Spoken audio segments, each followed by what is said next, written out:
اللہ کے سوا بگڑی بنانے والا کوئی نہیں ہے۔ توحید الوہیت کا بہت بڑا پیغام، تمام عبادتیں، تمام نظر و نیاز صرف اللہ کے لیے ہے، کسی ولی، کسی نبی، کسی بزرگ کے لیے قطعاً نہیں ہے۔ یہ اہل سنت والجماعت کا پیغام ہے۔ اللہ وبرکاتہ۔ حسب وعدہ آپ آج دوسری نشست میں آپ کے سامنے حاضری ہوئی ہے۔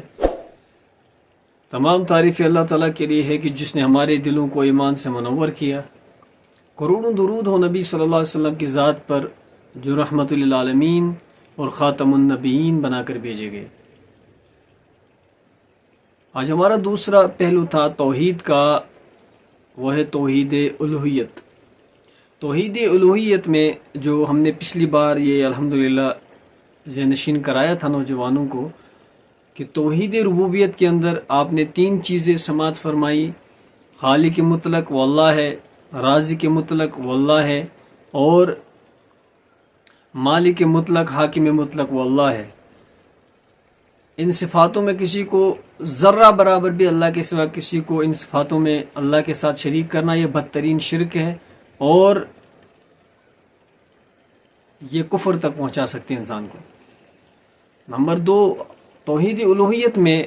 ایک خاص چیزوں کو ہمیں دھیان رکھنا چاہیے کہ وہ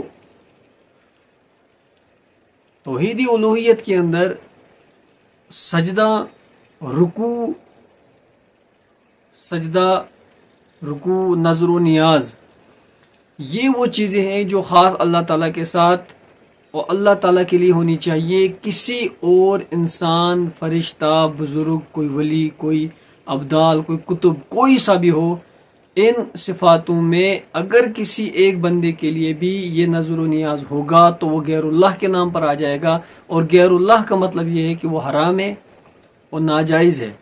اور اگر نظر و نیاز کسی غیر اللہ کے نام پر بھی ہوگا تو وہ کھانا بھی ناجائز اور حرام ہے، اور وہ قربانی کرنا بھی ناجائز اور حرام ہے۔ توحید الوہیت کا بنیادی مقصد اگر آپ سمجھیں گے تو وہ یہی ہے کہ ہر عبادت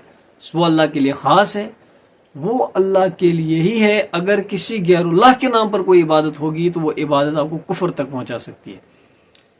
اس کی وجہ یہ ہے کہ اللہ تعالیٰ نے عبادت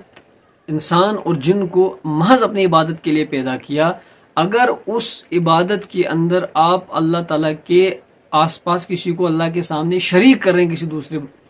وہ کوئی سا بھی ہو، پیغمبر ہو، وہ بزرگ ہو، وہ فرشتہ ہو، وہ کوئی بھی ہو، یہ سب اللہ کی مخلوق ہے۔ پیغمبر اللہ کی مخلوق ہے، فرشتہ اللہ کی مخلوق ہے، اور انسان، سارے جانور، جاندار جتنے بھی دنیا کے اندر ہے، اللہ کے سوا ہر کوئی چیز مخلوق ہے۔ خالق صرف اللہ ہے، وہ خالق مطلق ہے۔ اس کے اوپر انسانوں کو جو اللہ کے اوپر حق ہے، سب سے پہلا حق تو یہی تھا، فرض عین تھا کہ ہر انسان اس کلمے کو پڑھے تو وہ دائرے کے اندر آ جائے گا، یعنی کہ اسلام کے اندر آ جائے گا، یعنی کہ وہ دین کے اندر آ جائے گا جو اللہ کی طرف سے دین ہے۔ نمبر 2، توحید کے معاملے میں کسی بھی ایسے چیز کو اللہ کے ساتھ شریک کرنا، یعنی کسی بھی ایسے، وہ پیغمبر ہو، وہ بزرگ ہو، کوئی سا بھی ہو، یہ وہ چیزیں ہیں کہ جو ایک انسان کو، اچھے خاصے پڑھے لکھے انسان کو، ایک شریف النفس انسان کو، اگر وہ ان چیزوں میں مبتلا ہو گیا، چاہے وہ عالم ہو،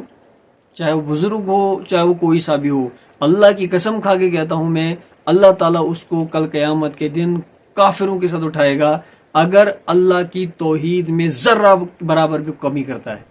کمی کیا کرے گا؟ وہ صفاتوں میں اللہ تعالیٰ کے ساتھ کسی کو شریک کرے گا، ذات میں اللہ تعالیٰ کے ساتھ کسی کو شریک کرے گا، رزق دینا اللہ کا کام ہے، وہ کہتا ہے مجھے وہاں سے بھی مل رہا ہے، مجھے فلانے بزرگ سے بھی۔ ہم بھی اہل سنت والجماعت ہیں، لیکن ہم یہ ناپیں اور تولیں اس بات کو کہ اللہ کی توحید میں کوئی شریک، اللہ کی توحید کے اندر کسی اور کو حق نہیں ہے کہ وہ دخل اندازی کرے۔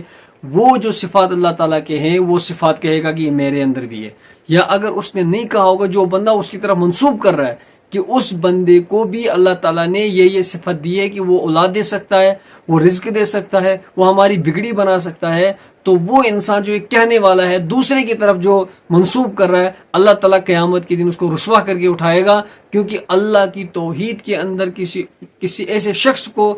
جو انسان ہے، جو مخلوق ہے، اس کو شریک کرنا، اللہ کی قسم وہ قیامت کے دن رسوا ہوگا، اور اللہ کی اس توحید کے اندر جو کسی انسان یا ولی کو شریک ٹھہراتا ہے وہ اہل سنت والجماعت کے دائرے سے باہر ہے، وہ اسلام سے باہر ہو جائے گا اگر وہ توبہ نہیں کرتا۔